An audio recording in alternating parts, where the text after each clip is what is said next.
Okay. Hello, everyone. Welcome to this episode of Z.I.P Talks. Today, we are talking with Mr. Aabhas Jain and Mr. Nick Sanders to discuss the engineering design process. My name is Mohil. The co-captain and outreach lead of Team Z.I.P Ties. My name is Anoop. I'm the other co-captain and the mechanical lead for Zip Ties. My name's Arnav, and I'm another mechanical person, and I'm a freshman. Hi everyone, I'm Aabhas. I'm a junior studying mechanical engineering, robotics, entrepreneurship, a couple other things at Johns Hopkins University. I've been mentoring teams for 3 years now, and then when I competed, I was on 516 Gears of Fire and 3101 Boombox. Hi everyone, I'm Nick Sanders. I'm currently a freshman at the University of Florida studying business. I was in robotics for like as many years as I can remember. I was on 10497 FTC and just recently 18317 for the Florida State Championship. I'm also mentoring quite a lot of teams this year, first year into it, so pretty excited about how that's going. Yeah, Anoop, you want to start us off? Okay, so yeah, sure. So you both have experience in like this game challenge so far. What have you seen like the most teams doing, like writing their like entire robot design? Like, are you seeing a front-to-front system, intakes, claws? Um, so what have you like? Is your experience been with that? Yeah, so I think with that, there's like a couple important things to note. There are like, I think 5,000 or 6,000 teams this year, right? So like, it's not like we see, yeah, there's like Mhm. 5,500 teams this year. So, it's very difficult to see like any significant number of the teams, but definitely a lot of like the teams that post things online. I would say like the pass through design is pretty common this year. Active intake versus claw, I think there's a more even split than people thought there would be initially. But it's also early season. I don't know, Nick, what are your thoughts? Yeah, I'd say a lot of things that teams are doing to differentiate themselves at a much higher level is they're looking to get that extension for intaking, and that's specifically geared towards the pixel stacks and autonomous. Because if you run the points, the pixel stacks are extremely important when it comes down to trying to win as many games as possible. And in addition to extending towards the intake, there's also a lot of teams extending towards the backdrop and having that extension to try and cut down on cycle times, work better with the partner. So very common designs are coming out, but that's kind of what I've seen that are the differentiating factors in a lot of these top level teams. And like to go off that, especially with like extending intakes, what do you think is like the biggest challenge with that? Because I know last year, at least for Power Play with us, we tried to do that for Worlds by adding some more slides, and it didn't exactly work in our favor. So, what are some problems that you might see with the extending intake?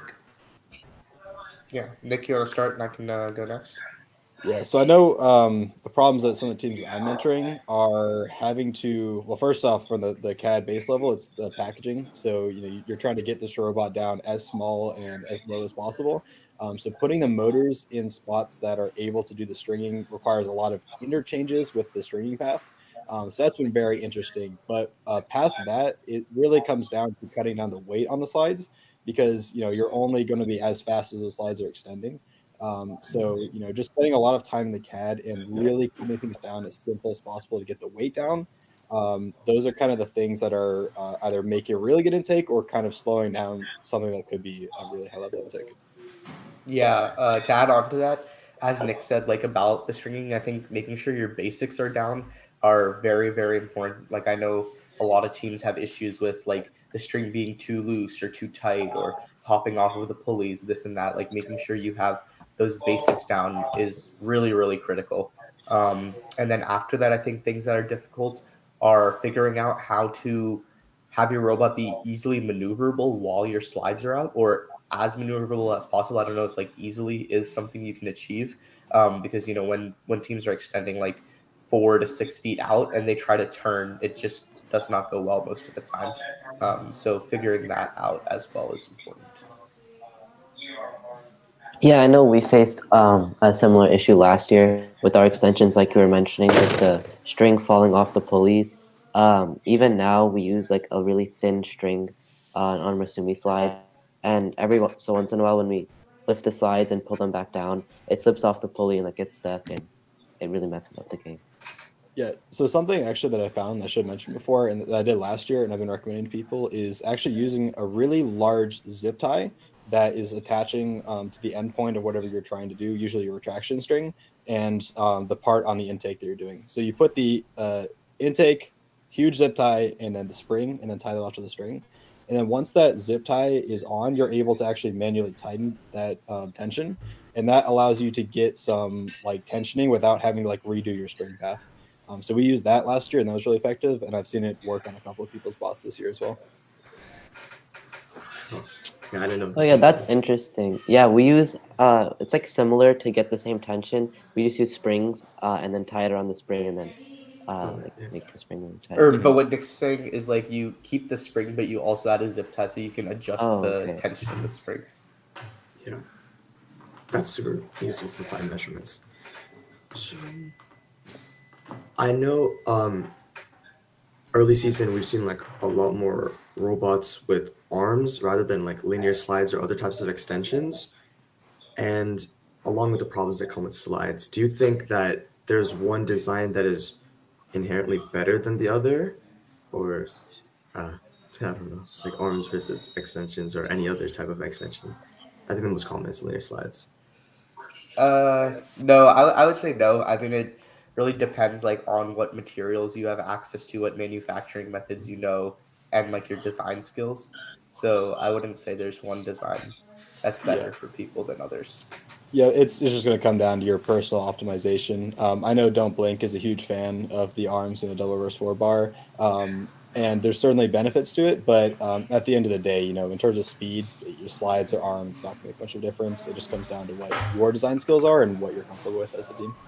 Yeah, and like what experiences you have and like which like small kinks here and there you've been able to work out in designs because you've implemented them before and iterated on them. I mean, yeah, like I would say more evident in at least our league is that at least at our past league, me at League 2, I think there are only like two or three other teams that we saw with an actual linear slide.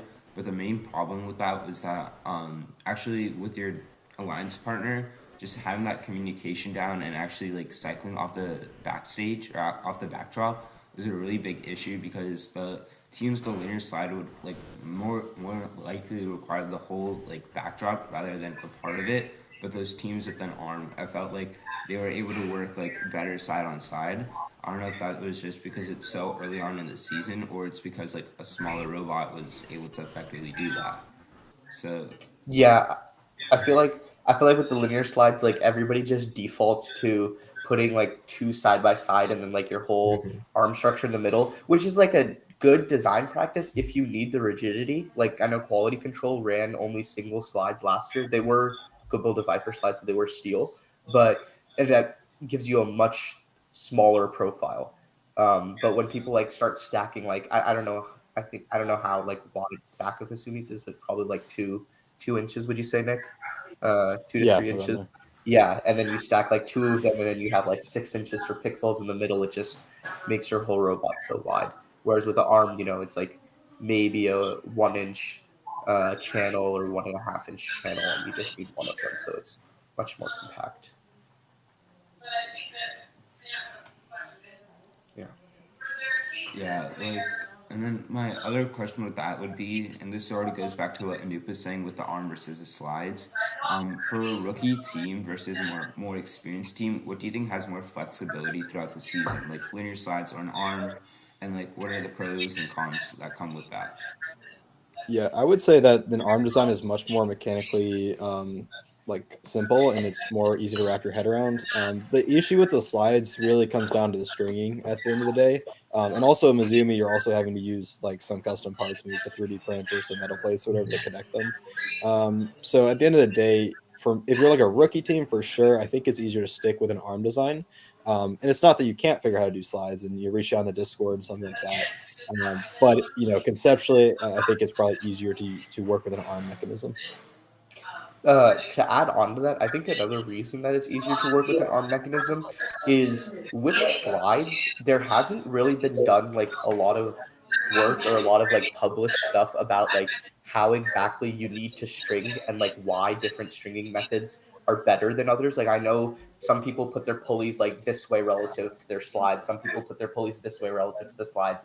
And like people will just kind of say like, oh, this is better than that, or like this maintains the tension better than that. But nobody's like really done like a lot of testing on it, which makes it very difficult for rookies and like people first doing it to like know which method is better, or otherwise they have to like try it and fail and then they get like turned off from doing slide systems. But whereas with an arm, it's just kind of like you put your chain or your belt and then you spin it around and high torque, and that's pretty much all you need. Yeah, that makes sense. So I just want to focus a little to like the intake. I know for us, we've had a lot of issues with an active intake where we have like some type of wheel, some type of tubing. So have you all seen like what would be a little more effective? Like right now we use Go Builder boot wheels, but I don't know for any other like, teams out there, like do you think tubing might be better, it's been more effective, or like just a solid wheel or a compliant wheel? I don't know, even Yeah. we're trying to uh, uh, figure that out. So I'll talk about the active intake real quick. In my experience, I don't think there's ever been a scenario in which surgical tubing is not the best, compared to in a game like this where you've got elements like this. It's almost always going to be the surgical tubing. Now, there's examples in like Skystone where we work with the much bigger elements that wheels are making sense. But in a game like Freight Frenzy, this one I'd argue even Power Play, the surgical tubing generally just gives you the most flexibility, and it just seems like the best option almost all the time. So I would recommend surgical tubing, plugging OP take here, to make it really easy to work with your system. Yeah, I think I have a little different perspective on this. I haven't tested this. Like I may not have as much experience with this, as Nick does with implementing surgical tubing intakes. I mean, I've done surgical tubing intakes before, and they're fine. But I prefer like more control of the elements when I manipulate them. And so I personally would have tried a horizontal wheeled intake for the season. At least tried it very early season, just to see if there's merit to it. Because I think just in general it would have much more like consistent and predictable control of the elements, which allows you to be like a lot more confident in your autonomous programs and your automations and things like that. But again, that's not backed up by a lot of examples. But I know like some teams have had success with that.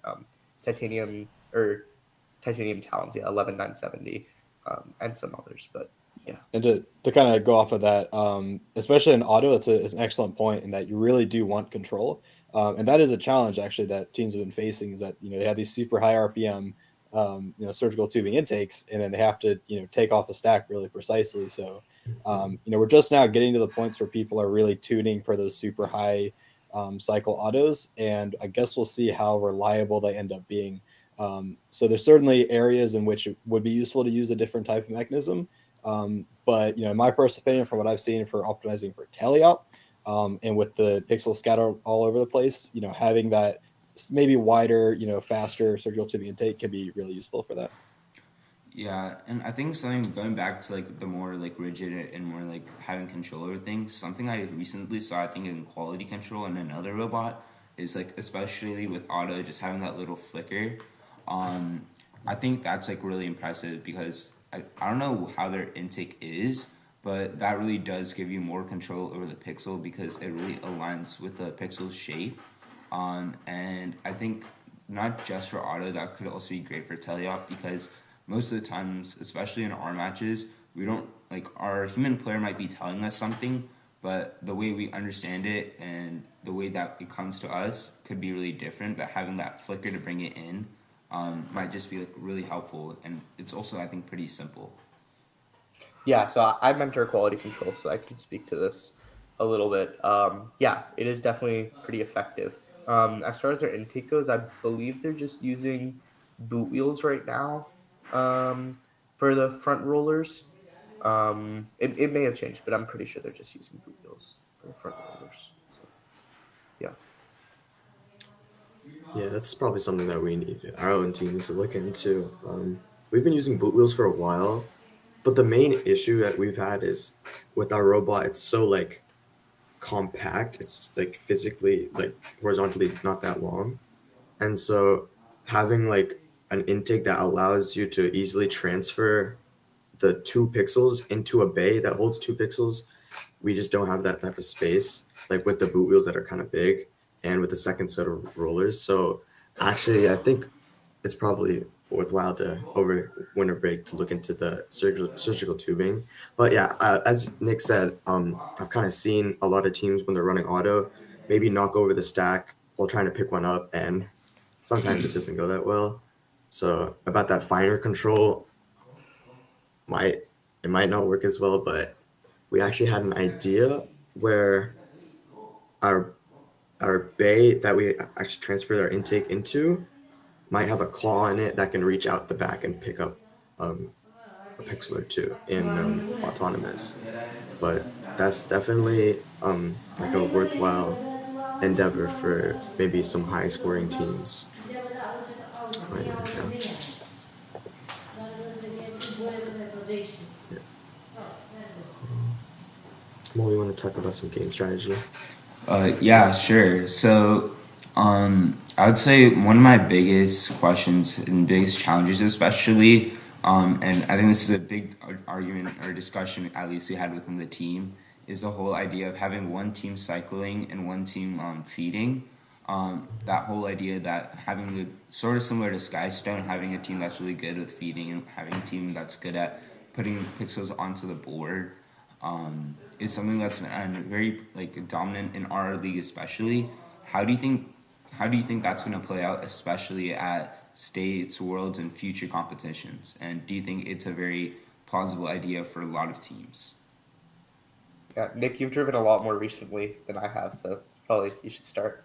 Yeah, well, I think going back to the Skystone example, well, I mean, these games are two intrinsically different games, right? The possession limit being 2 versus possession limit being 1 in Skystone. I think it's not a wider area of control, but you're also trying to stack one singular tower in Skystone. So looking at that as an example for what to copy, maybe not a great idea, but take inspiration from, I think some of the teams that maybe are not as confident in their placing and their cycles can certainly still be useful in that capacity and that they're delivering the pixels over.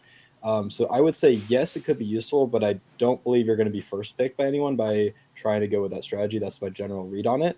And I don't think, that'll be a viable strategy at the highest levels. Even at Skystone, at the end of the season, I believe the high score was 2 robots cycling independently.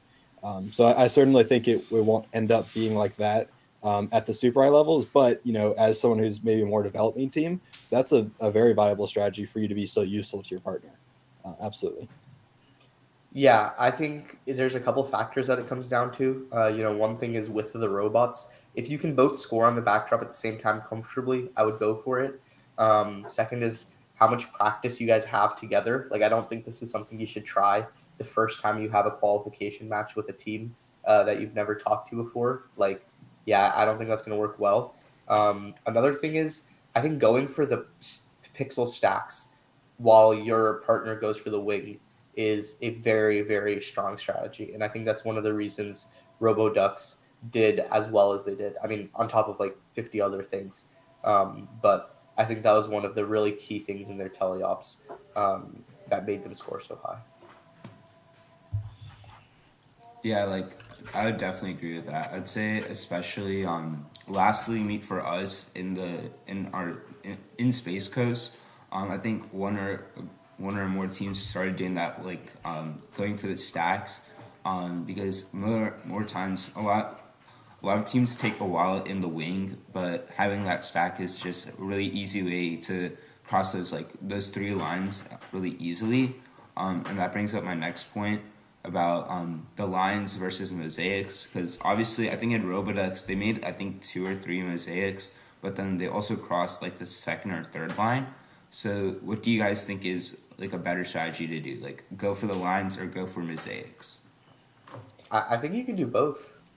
Like, I don't think you need to do one or the other. Like, I think RoboDucks had a very good strategy for where they would get like the 2 yellows on usually, and then the first thing their partner would do is get a yellow and a purple from the wing, while they picked up the 2 purple pixels on the spike marks, and then within the first cycle they would have 2 mosaics done, and then after that they would just kind of encase both of them in white pixels, and then once encasing both of them to guarantee those mosaics, then they just started building up on one side, and like them and Kuki both, like they and some other teams that are very good at teleop will just start building green mosaics on top of those.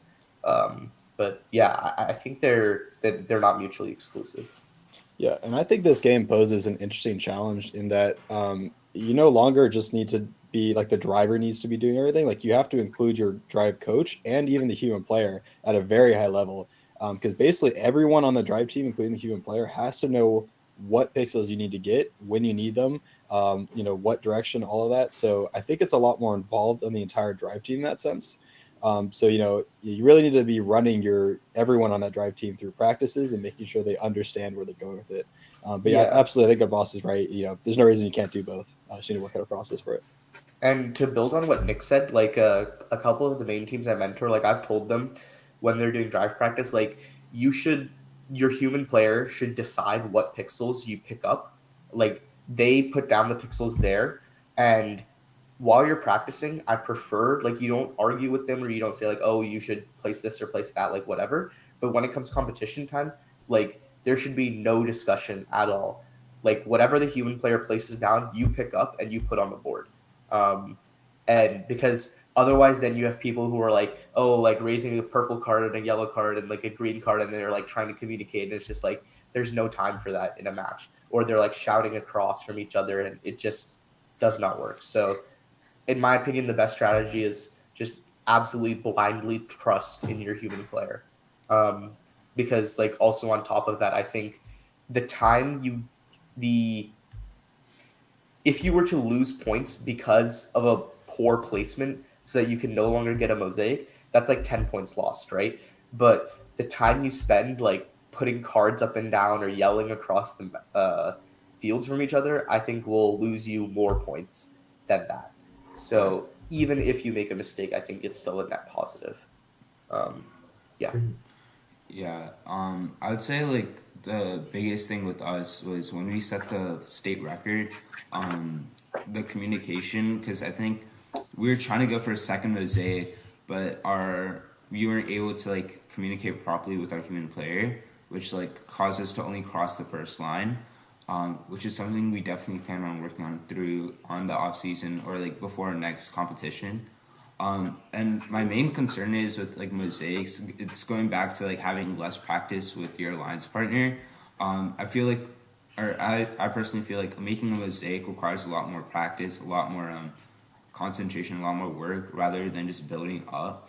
So if you're like, especially in league meets and at the state competition, when you're with teams in qualification matches, building up to the line would be a better idea, because that way you're not like risking a mosaic at the same time. Like you're just going purely for height, and that other team understands that. Yeah, I mean, again, like I don't compete anymore. I only mentor, so it's not like I've like driven in matches and stuff. But in my opinion, like in qualifications, if you're confident in your ability to do mosaics, like you tell your partner to only get white pixels and place them like wherever they want, like as long as it's not directly interrupting your mosaic, but just let them place it wherever. Like, you need points to win the match. And then you should do the mosaics. And then come eliminations, or when you're with a partner that you've practiced with a lot before, then you can start deciding who places what and this and that. Yeah, and my mind's always set on, how do you win the state competition? How do you win the world competition, right? And when it comes down to that, like I think you'll have to get to a point, where 2 robots are trying to get mosaics on each side. And a lot of things you can do, or the kind of the main thing you can do for that is either being a super thin robot or ideally having a side extension outside of your scoring mech. So you're able to position your robot frame out of the way of the other one and still be able to score on your kind of designated sign of the backdrop. So splitting it up in that sense, kind of left and right, it's nice in theory, and how well is it going to work in competition, I don't know. But for a lot of sense, like if you're that dominant, strong team and you're confident in your abilities, like picking your side, we're gonna do mosaics, you do your thing over here. is definitely kind of how it usually works out a lot in qualification matches at state levels and stuff like that. Yeah, I would also like try to consider the mechanical aspect of the robot because I know for us and a lot of teams, we don't have that fine control of the pixels just yet.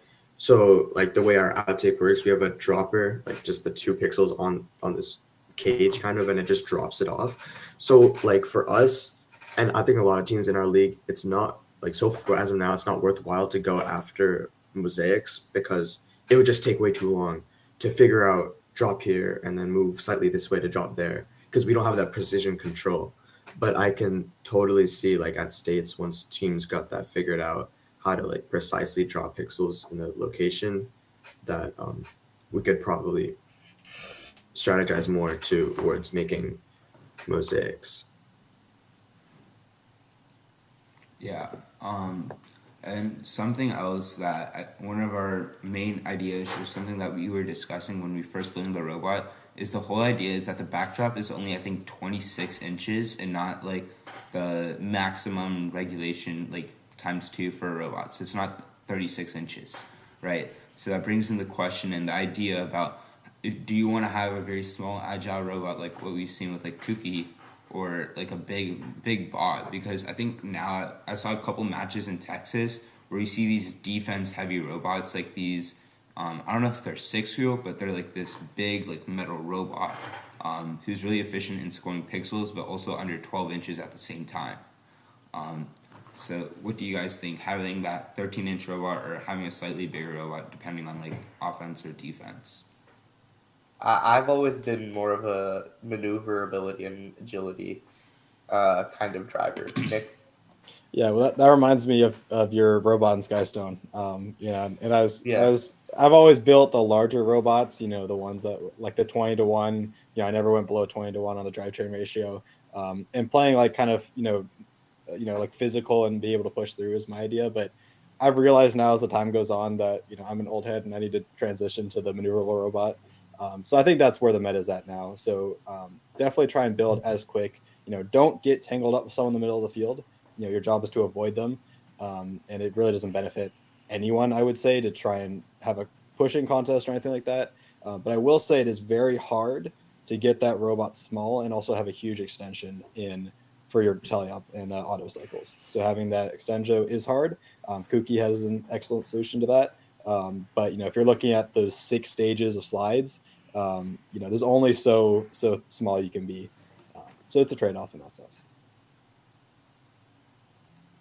Yeah, it's something definitely we have to consider because like during gameplay, a lot of the times we'll have like 4 robots in the entire back area where we're picking up pixels or the stacks, and it's super hard with the big robot because our robot's fairly big, and it's super hard trying to drive around like even our own alliance or opposite alliance trying to get to our wing to pick up a pixel because there's just so much stuff in the way.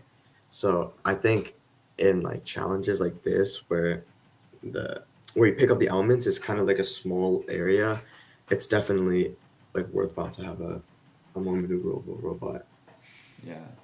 And like going back or like building off like what we've been talking about with height and maneuverability, a lot of teams have been building with that like sort of under 12-inch requirement for that swinging door, and having the ability to just go in and out, not having to be congested with the sides. How helpful do you think that is, and do you think Rookie and other newer teams should try and work on that? Yeah, I would say it's a must-have. You're gonna make it so hard to drive if you're trying to like push the door open or only be able to go through the middle. So yeah, I would say like that should be a design consideration that you should really aim for if you can. Yeah, I agree.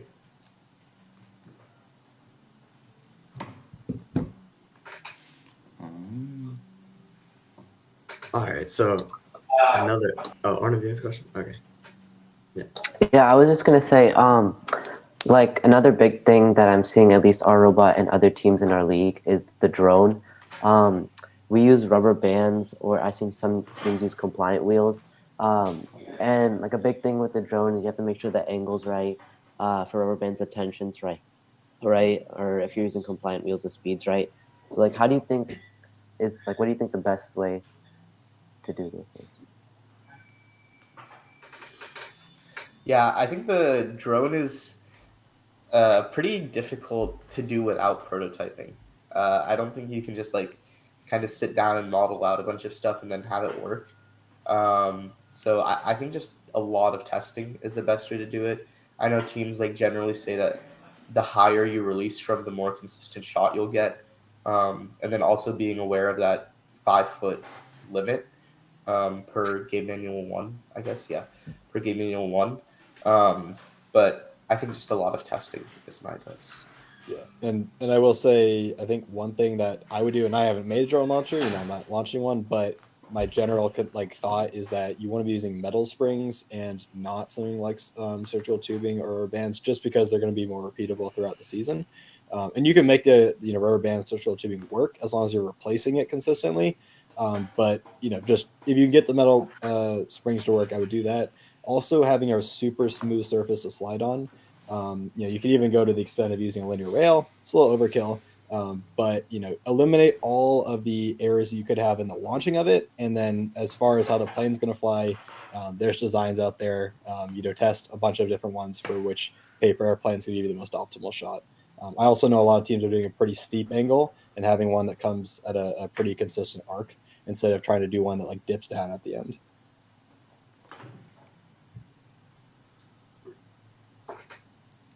Okay, so another aspect of the end game. So we have hanging. Um, some of the, I think some of the designs I've seen are like in the early stages was arms, and then we've seen some teams use linear actuators, and then I know what our team does, and like some other teams are trying to do are just using our linear extensions that we used to score and using that to hang. So what have you all seen? What do you think is the most efficient or the safest for the robot? What are your thoughts on that? Yeah, so yeah, obviously there's a ton of designs. The passive hang is something I think a lot of people like talk about, and then also yeah, linear slides, uh, lead screw, using just like your extension as you said, another arm, winch, things like that. I feel like we haven't really seen like the best or like anywhere near optimal hang yet. In the sense that I think one thing that's really good for hang that people haven't been able to do yet is being able to come in from either side and be very quick with how you do it. Like right now, all of the passive hangs they have to like make sure they're exactly parallel to the trusses, and like the arms are decent, like the ones that are like magnet like arms, like little hooks that are magnetically attached, like some thin arm, and then like with the servo winch, um and like the axon maxes for the servo. Those are decent, but they're so floppy that you can't come in at like any high speed to come in and hang. um and so those are my issues like with all of those. I feel like if people like want to get to those low like 2 second, 1 second hang times as they say they do, then you need to build like it's a much more complicated mechanism than people initially give it credit for. Yeah, Um, I've seen a lot of yeah, passive hangs, and I've not seen a lot of them work super well. I think what people are finding is you're having to put the hang at the back of your robot and kind of tip it up, and then use your like slides to counterbalance it, if that makes sense. And it's just a little funky. If you have a motor to throw at it, do a winch or something like that. I think maybe the next step is maybe that the two axon winch system. It's not great, but it might honestly be better than a passive climb, just with how they're ending up looking as of right now. Because you want your passive climb, or you want your climb in general, to be as quick as possible, because you want to squeeze out every one of those last minute cycles. And so you need to be able to do that, and do that 100% of the time, because you can't miss the points from that climb. Can't miss the drone shot by rushing it. So yeah, and like as Nick said, like you want it to be as quick as possible, and I feel like the way people like judge quickness or speed or whatever is like, oh, like look, my robot is on the truss, like this is how long it takes to go from like zero to like raised. but that's not the hanging time. Like, it's all of the time involved in lining up, making sure you're there properly, and if you have to like go around to the other side because your partner's already hanging on one side, like all of those factors go into your hanging time. And I feel like people aren't accounting for that right now, which is like not representative of the actual task. Yeah, that's true. I know in our meets we take forever to line up. So our end But game is halfway. Oh yeah, go ahead. yeah, no, but I do think like just having your hooks as part of your main slide mechanism is a decent way to go. Um, Mhm. yeah, I think it definitely works pretty well, and that is a mechanism is going to be reliable. You do have to overbuild it a little bit if you're going to hang your robot off of it, um, but I think generally that's okay unless you're really really pushing your cycles. Yeah. Although one issue that you can run into is that to get the torque to be able to pull down is you're going to have to decrease the speed at which your slides are going out. Unless you have some sort of like shifting mechanism, which is definitely going to the very complicated area. So it does work, but you have to make sure you have enough torque to be able to lift the robot up, and also have a decent enough cycle time as well. Yeah, yeah. Our original design had like it was a linear actuator, but we found that like throwing another extra motor at it, first of all, increased the weight. We also had like the weight of the linear actuator, and it was a lot more efficient to use our own slides that we already have. We did have to suffer at like we did have the cost of lowering the speed of this, so we went from 1150 slide motors to 435s. But I think it is kind of worth it because at the end of the day, like when we're scoring on the backdrops, our slides aren't even going up that high for the height, and we can always pre-height like increase our slide Pre-raise, yeah. height while going to the backdrop. So um, having the fastest extension is we found for us not to be the most important because we're able to get that those endgame points. Yeah, I mean, it just needs to be fast enough so that it's not the Mhm. limiting factor. Yeah. For sure.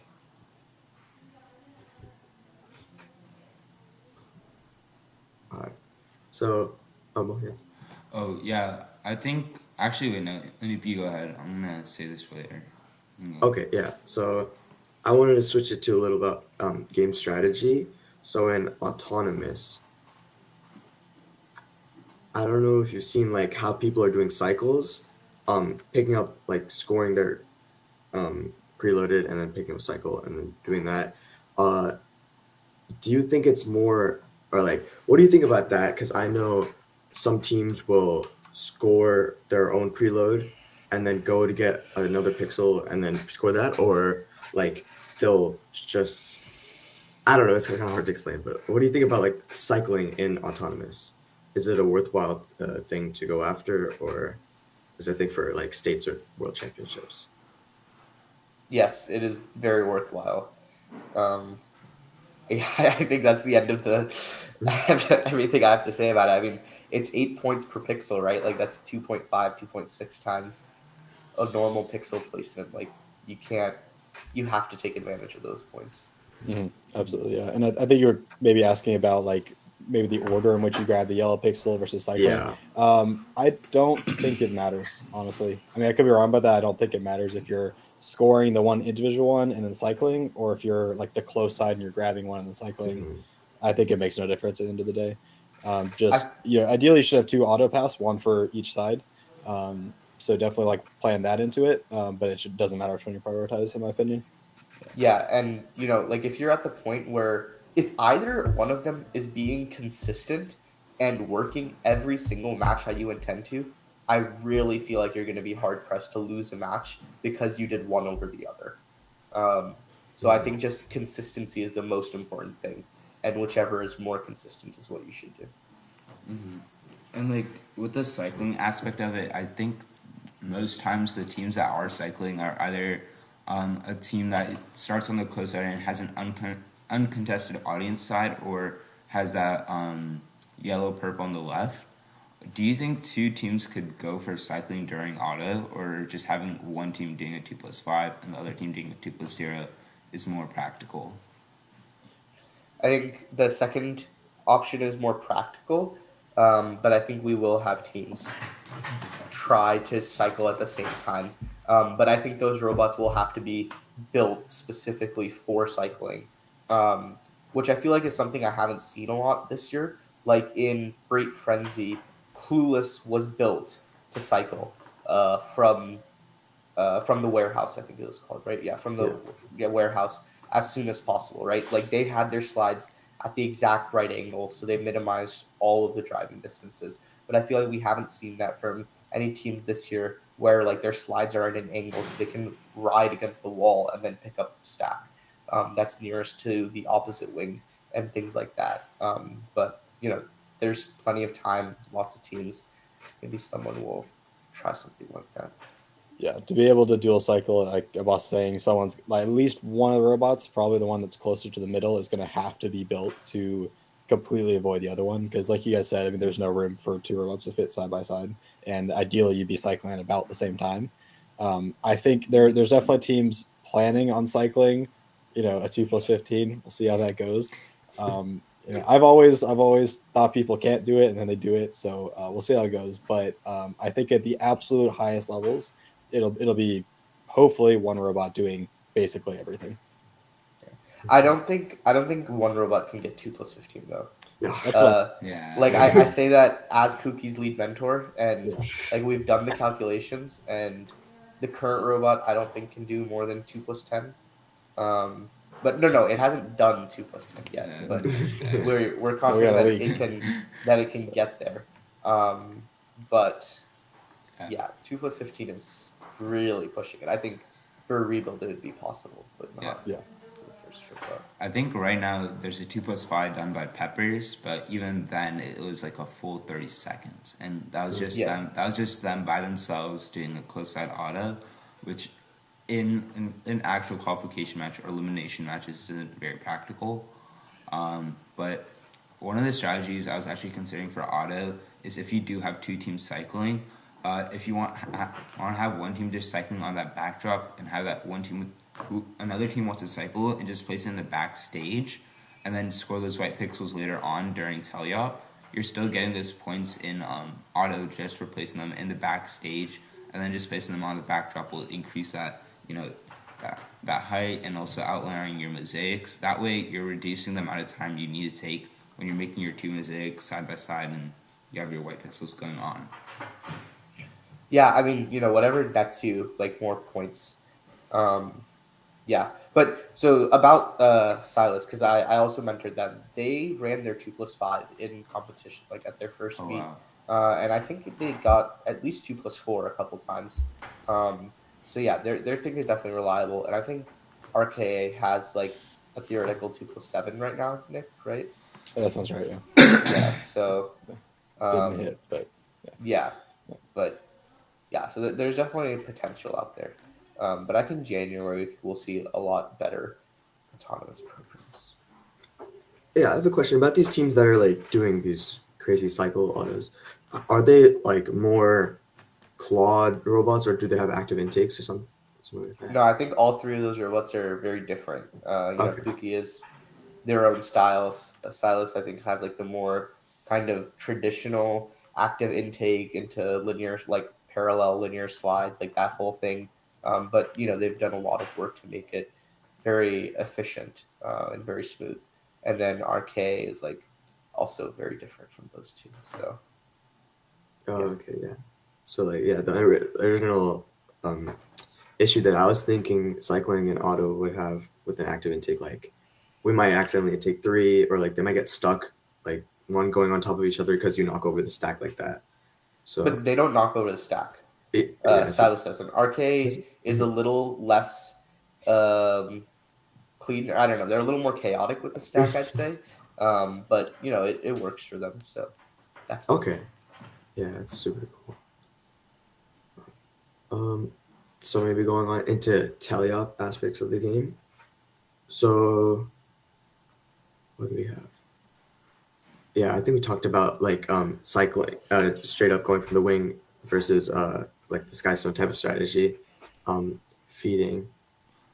We could talk about Yeah. defense if you want. Like, Oh, I don't know. Like, Abbas has like a little smirk on his face, but I know, like, the big thing in Texas right now. I've seen at least. I think it. I don't know if I'm right, but brains or one of the brainstem teams in South Texas. stem. Yeah, South Stem. I saw that big robot, big metal robot that just cycles, and then like when they're in that congested area, can just go wherever they want to. How big of a role do you guys think defense will play, and how practical is that for rookie and veteran teams? I don't think defense is a concern until MTI or late worlds. Like it's Yeah, just it'll be not there a at thing. MTI. Yeah, that's like pretty much the only place where defense happens is MTI, and then like some worlds elims. Like I know Cookie's elims last year. That was one of the big factors in why they won semifinals. One, um, but I don't think it's something teams should be concerned about. Like if you're at the point where you've done so much driver practice that now you're thinking about like defensive strategies, you're fine.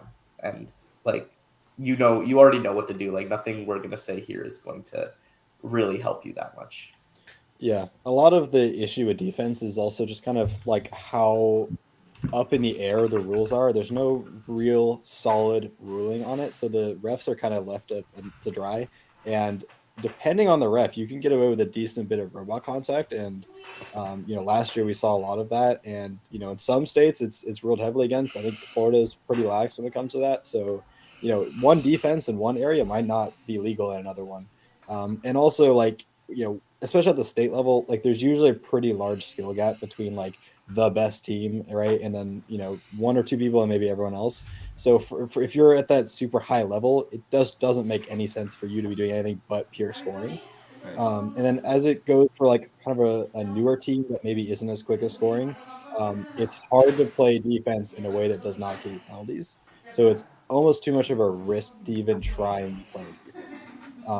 And another addition to that is there are the standard way of driving, you're going to make contact with robots, but I think there are ways to path in which you can kind of avoid or at least minimize the robot contacts. So it'll be a little challenging to catch some of the more experienced drivers out in that sense, I think.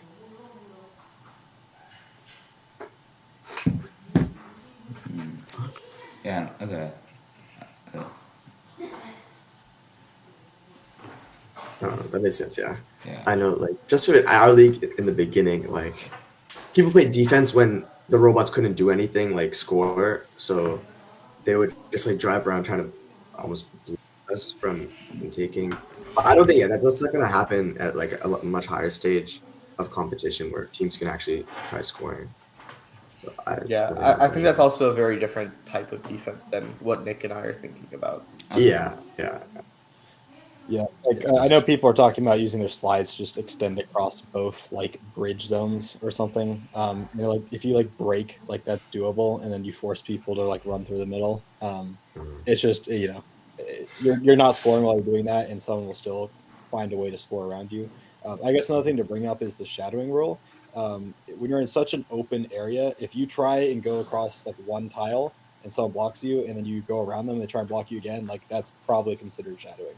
So you could block them for 1 or 2 seconds, and then what? You're risking a penalty for anything after that. So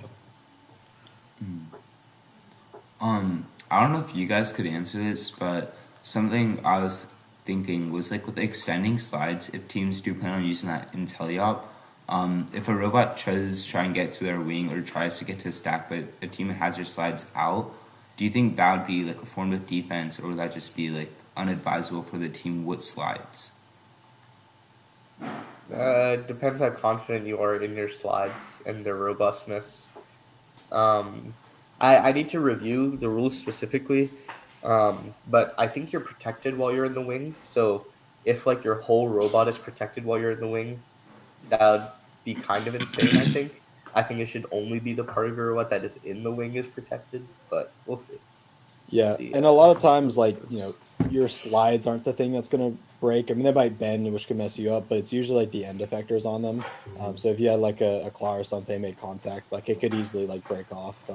So that is definitely something that you want to consider. Is that like make sure all of your mechanisms are robust so that they can actually like stand up to like a real like competitive level. But yeah, I was very curious about that too with the extension. Like, how's that Yeah. going to work? Because if you're standing across half the field and I drive through your slides, I mean, whose fault is that, right? So maybe coming to robustness, have you seen metal cutting versus 3D printing, which is the best? Like, I know we hope to have not much contact for our end effector last year in power play, but it just happens by accident sometimes, and we got our entire intake bent because we had like 3D printing, which we switched for metal cutting. But do you think it's like a worthwhile trade-off for weight or something? Yeah, I think there's a lot of different factors to it. I mean, like there's also like a bunch of different plastics. Like I was a big fan of polycarbonate when I competed, and I recommend that to teams as well. I know carbon fibers another big thing now. Um, but I think in general, like you want to make sure you have compliance where it's useful in your mechanisms, and you want rigidity where that's also useful in your mechanisms. So um, I think it really depends like on the type of mechanism. But if something's going to get hit, it's usually not like that your claw like finger is going to break or something, but it's like the servo that it's attached to that's being stalled and then just like has a shock load in the other direction. Like that's what's going to break. And I don't think like metal versus plastic is really going to save you there. Um, yeah. Yeah, I would say look to the FRC stuff too when it comes to that because they're building actively for stuff that they're going to be making contact. So basically, anytime they're doing a drop down intake or something like that, it is polycarb. It has a lot of flex so that shock loads aren't going to go directly into your mechanisms. They're going to be kind of taken up by that material before that happens. So polycarb is kind of the ideal choice for that. And then when you can use it, metal is generally just better. It's something that's going to be making contact. I try and limit 3D prints or at least make them robust when possible. When it comes to things that will have any contact or just it's just running into the wall even that can be enough sometimes. Okay. So, out of all the robots, you guys maybe seen what has been in your minds the coolest or most efficient design this season so far? Say it, boss. Say it. No, I definitely need to think about this one. I guess it also depends, like, for which part of the game. As I said before, I'm not really, like, satisfied with any of the hangs so far that I've seen. Drone-wise, also, I don't know if I've seen, like, anything really special. Maybe, like, one or two teams. I think some of the Michigan teams have pretty neat drones.